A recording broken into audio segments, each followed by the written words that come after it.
RX 100 30-40 வருஷம் பழைய வண்டிங்க. இன்னைக்கு கொண்டு போய் ஒர்க் ஷாப்பில் கொடுங்க, கண்டிப்பாக 10,000-20,000 வாங்கிக்குவான்.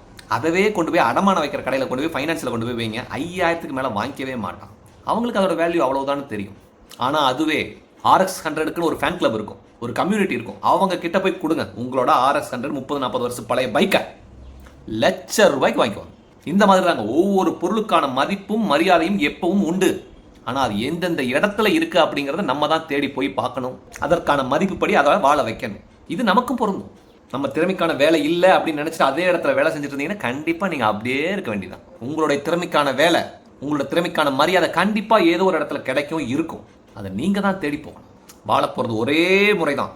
அந்த வாழ்க்கையில் மதிப்போடைய மரியாதையோடைய மகிழ்ச்சியோடையும் வாழ வேண்டியது நம்மளோட உரிமை மற்றும் நம்மளுடைய கடமை. உங்களுக்கான மரியாதையும் மதிப்பும் ஒரு இடத்துல இல்லை, தெரியல அப்படின்னு சொன்னால் உடனே இன்னைக்கே அதை எப்படி மாற்றணும் அப்படிங்கிற வேலையில் இறங்குங்க. சீக்கிரமாகவே உங்களுக்கான மதிப்பும் மரியாதையும் மகிழ்ச்சியும் உங்களை தேடி வரும். All the best.